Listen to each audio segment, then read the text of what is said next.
Hi, I'm KJ Sawka. I play jungle and drum and bass beats. I play jungle and drum and bass beats.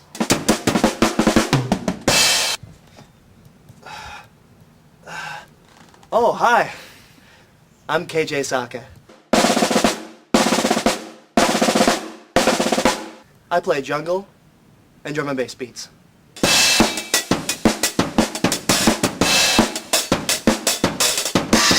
Hi!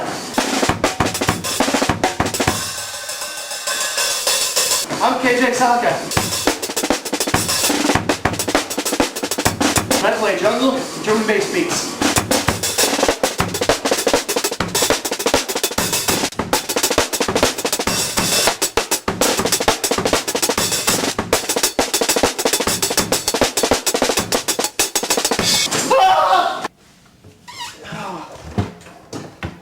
I think she's fixed.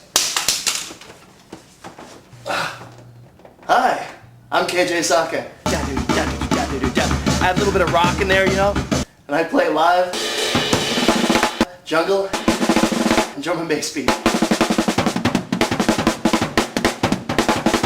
How much do you EQ?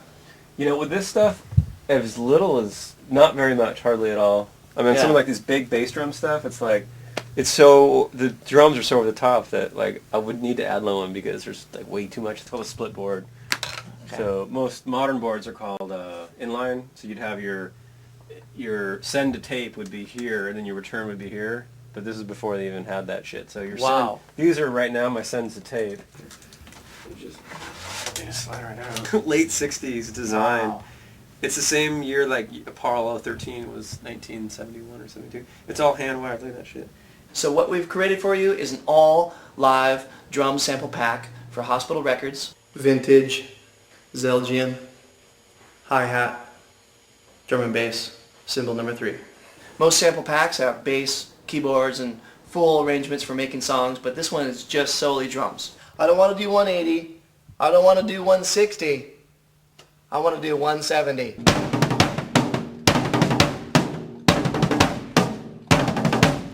Jonathan Plum, ladies and gentlemen, master engineer, producer, London Bridge Studios here in Seattle. Let's rock 180. Master drum and bass engineer right here. What kind of board is this? It's a vintage Neve, 1971. Goes well with your 1970s drums.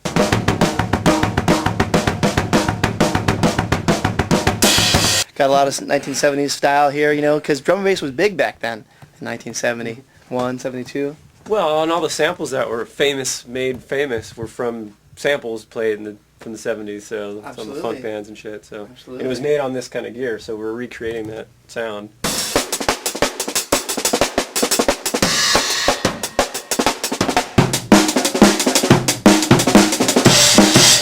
And the board is dark. It's a dark, meaty board. So, like, compared to pop music today, it's, like, way dark.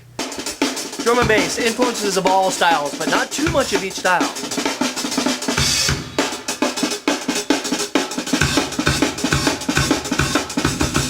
Yeah, it makes a really nice fresh sound. Yeah. Yeah. Yeah. Yeah. The sample pack solely consists of drums, all types of drums. I used over 14 different drum sets. This is the massive kit. Only 100 of these bass drums were made.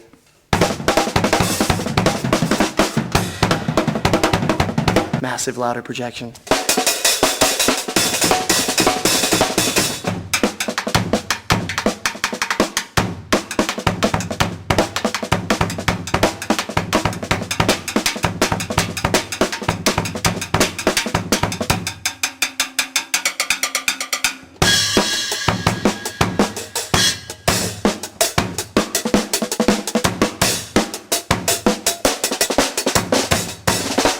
Doing a hybrid kit. We're going to use this 16 by 16 converted floor tom. It's made into a bass drum. Kind of a piece of crap, but it doesn't sound, you know, it's got a sound. Let's just say that.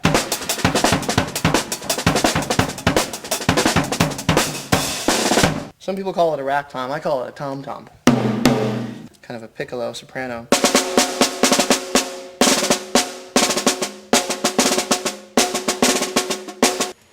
A must for drum and bass beats. Vintage hats. Don't know the maker. A must for drum and bass beats. Yeah, just straight up. Ooh, look at that tom.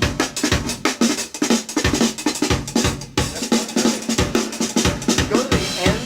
Basically what I've done is played a 100 beat tempo drum loop and then added some jungle things in there.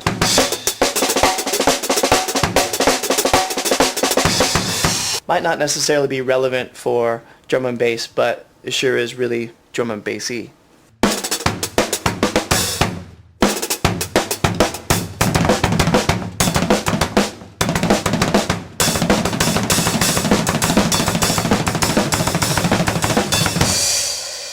Which makes no sense.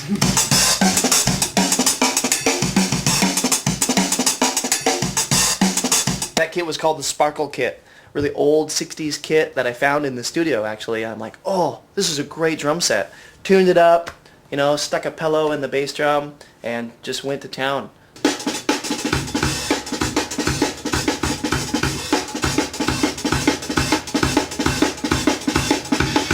I'm proud to introduce the KJ Sawka All Drums Sample Pack for Hospital Records.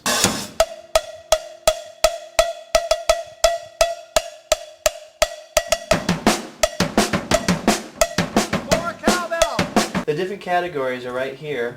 I've got dry drum loops.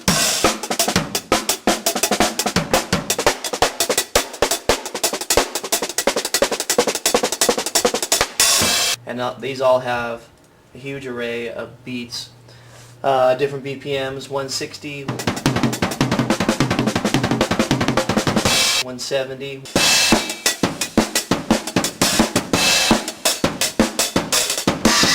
175.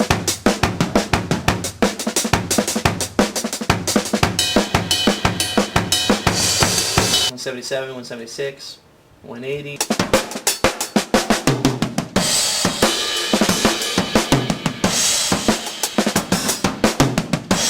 I'm probably going to put maybe 20 to 30 beats in each category, and then, well, I don't even know how many beats the entire thing will have, probably over like 500 loops, drum loops or something like that.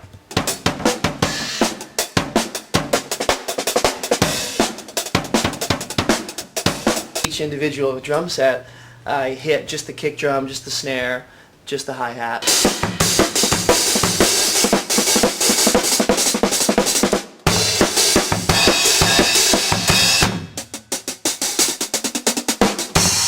Kind of whatever I felt, didn't really matter. There was no time restriction or anything. I just started playing.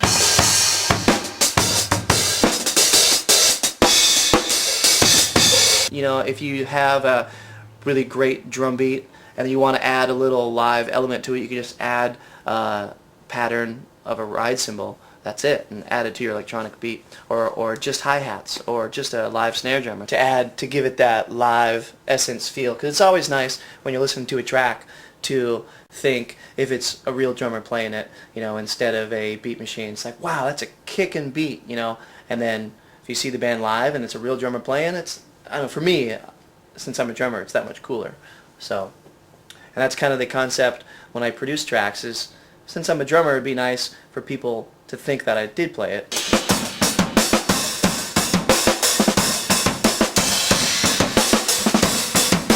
But even if I was producing a beat on a beat machine, if I use samples from a live drum set, it can pretty much sound like it's a live drummer because of the sound of the live drum loops.